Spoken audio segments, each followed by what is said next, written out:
अस्सलाम वालेकुम, मैं हूं मासूल और आप देख रहे हैं क्रिप्टोफिकर। ओवरऑल क्रिप्टो मार्केट की क्या परफॉर्मेंस रही, यूएस स्टॉक में क्या हुआ, इसके साथ यूएस इकोनॉमी को थोड़ा सा डील करेंगे और साथ में जो है वो क्रिप्टो के वाले से कुछ अहम खबरों को भी आज के इस वीडियो में हम रिव्यू करेंगे। यहाँ पर अगर आप देखें तो household debts jumps by 350 billion, इसमें मॉर्गेज हो गया, क्रेडिट कार्ड बैलेंस वगैरह की वजह से जो तमाम चीज़ें हो रही हैं।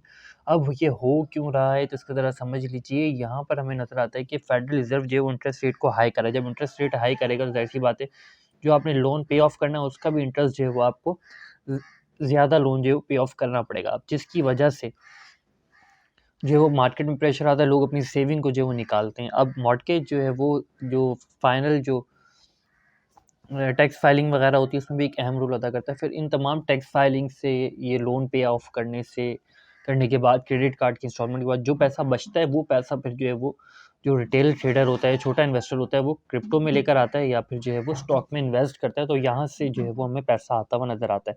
अब जबकि ये तमाम चीज़ें हाईली एक्सपेंसिव हो जाएंगी, इनका इंटरेस्ट रेट बढ़ने की वजह से इनमें ज़्यादा पेमेंट करनी पड़ेगी, लोगों को रिटर्न वापस ज़्यादा करना पड़ेगा। तो जाहिर सी बात है कि क्रिप्टो में और स्टॉक में जो कहीं न कहीं हमें क्रैश नज़र आए, क्योंकि लोगों की जो पुरानी इन्वेस्टमेंट होगी उसको सेल ऑफ करके वो पहले इस डेब्ट को जो है वो क्लियर करने की जानिब जो है वो जाएँगे।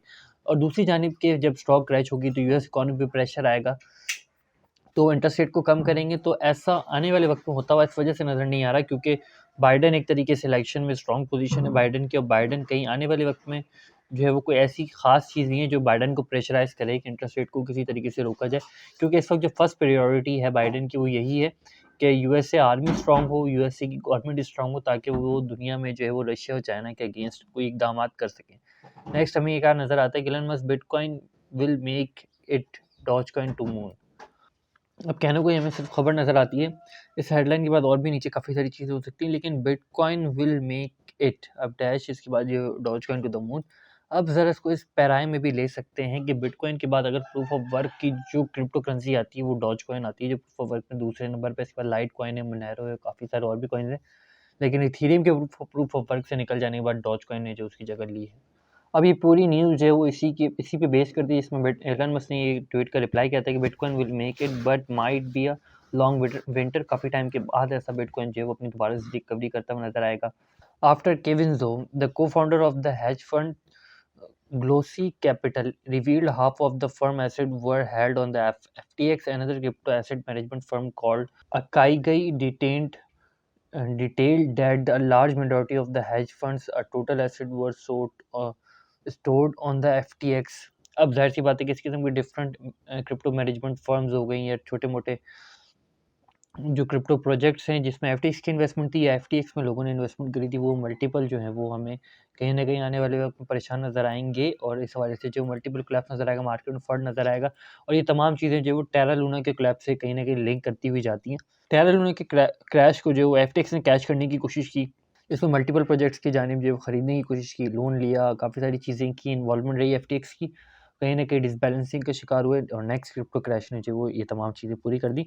ऑल्दो कि जो क्रिप्टो का क्रैश हुआ है वो एफटीएक्स से क्रैश होने की वजह से क्रिप्टो क्रैश नहीं हुई या बिटकॉइन क्रैश नहीं हुआ। बिटकॉइन एक्सचेंजेस से आउट था, वही बिटकॉइन ने एक्सचेंजेस में एंट्री ली, एफटीएक्स में एंट्री नहीं ली, और फिर वही बिटकॉइन सेल ऑफ हुआ, फिर दोबारा एक्सचेंजेस से निकला, और मल्टीपल टाइम जो है वो हमें बिटकॉइन क्रैश होता हुआ नज़र आया सेम टाइम फ्रेम में, और फिर जो है वो 16,000 तक बिटकॉइन आया, 16,000 से नीचे भी गया, और इस दौरान जो है वो एक्सचेंजेस जो अपने आप को संभाल सकी वो रहीं, और एफटीएक्स जाहिर सी बात है उस प्रेशर को कोप अप नहीं कर सकी, लोगों ने उतना ट्रस्ट नहीं किया एफटीएक्स पे, और लोगों ने दोबारा से फंड्स जो है वो एफटीएक्स पे नहीं डाले, और बाकायदा जो थे वो भी जो एग्जिट कर दिए। तमाम चीज़ों को जो है वो एफटीएक्स की वीडियो में डिटेल डिस्कस किया था जिस दिन ये तमाम चीज़ें हो रही थी।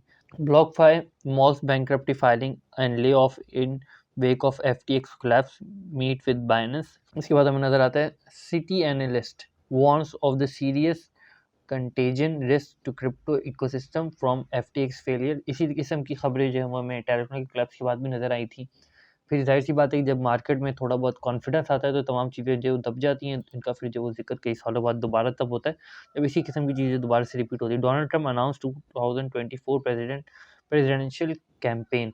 अब कहीं ना कहीं डोनाल्ड ट्रम्प अगर स्ट्रांग होते हुए नजर आएंगे तभी जो है वो बाइडन जो है इंटरेस्ट रेट को कहीं न कहीं पॉज़ आउट करते हुए रोकते हुए नज़र आएँगे, लेकिन उनका पूरा फ़ोकस यही होगा कि गवर्नमेंट को जो स्ट्रॉन्ग किया जाए, ताकि स्ट्रॉन्ग स्टेप जो है वो रशिया और यूक्रेन के अगेंस्ट लिए जा सके, ताकि यूएसए की आवाम जो है वो दोबारा से जो है वो बाइडन को इलेक्ट करे या बाइडन की पार्टी को जो है वो इलेक्ट करे। जॉब ओपनिंग दोबारा से थ्रेट कर सकती है और एफओएमसी की मीटिंग के मिनट्स जो राउंड अबाउट नवंबर के एंड में, नवंबर की 20 तारीख के बाद से जो है वो हमें देखने को मिलेंगे बाद में। और इस वक्त अगर हम देखें वर्ल्ड मार्केट में तो हमें ग्रीन नज़र आता है। S&P 500 इंडेक्स को थोड़ा सा देख लें तो स्टिल कहीं न कहीं हमें थोड़ा बहुत जो है वो गेन नज़र आता है, 1 या 2% का डिफरेंट सेक्टर्स में। स्टिल 4 हफ्ते जो बाकी हैं, 14 को जो है तकरीबन 1 महीने बाद हमें नज़र आएगा। फ्यूचर इंडिसेस इस वक्त ऑन है और हमें जो है वो करेक्शन के साथ नज़र आते हैं। वर्ल्ड वाइड भी काफ़ी सारे फ्यूचर इंडिसेस जो हैं उस वक्त हमें नेगेटिव में ही नज़र आते हैं। मेजर इंडिसेस को देख लें तो मेजर इंडिसेस पॉजिटिव में क्लोज हुए थे।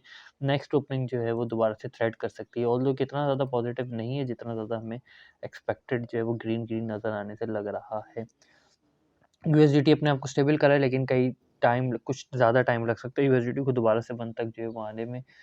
ऑल्दो किसी के साथ इथेरियम, बिटकॉइन है जो अपनी इस पोजीशनिंग में टॉप में अगर देखें तो स्टिल यूएसडीटी, यूएसडीसी, बीयूएसडी एक लंबी जो इन्वेस्टमेंट है वो जो है वो स्टिल जो है वो इस वक्त ऑल्ट कॉइन्स में मौजूद है। इसी के साथ डेली टाइम फ्रेम में देख लें टीडब्ल्यूटी करेक्शन करा, बाकी ऑल्ट कॉइन्स ने थोड़ा बहुत गेन लिया। एफटीटी 22% गेन के साथ हमें नजर आता है। एप 3.5% गेन के साथ नजर आता है। वीकली टाइम फ्रेम में देखें तो कहीं ना कहीं बैलेंसिंग की जानिब जो है वो बिटकॉइन और इथेरियम जा रहे हैं जैसे जैसे दिन उतरते जा रहे हैं। थोड़ा-सा लोगों का माइंडसेट देख लें तो स्टिल हमें 21,000 के करीब नज़र आता है। बिटकॉइन की मैक्सिमम प्राइस 30 दिसंबर की, 25 नवंबर को जो है वो 19,000 के करीब जो है वो ऑप्शंस के ट्रेडर जो हैं बिटकॉइन की मैक्सिमम प्राइस को जो है वो देख रहे हैं। इसके बाद हमें क्या नज़र आता है बाय फ्लो में स्टिल बिटकॉइन में हैवी इन्वेस्टमेंट जा रही है, इथेरियम में जा रही है, मैटिक, लूना में हमें नज़र आती है। सेल फ्लो में देखें तो इथेरियम, एक्सआरपी, डॉज हमें नज़र आता है। थोड़ा-सा अब S&P 500 इंडेक्स को देख लें तो ये कुछ पोजीशन थी, यहाँ से क्रैश किया था।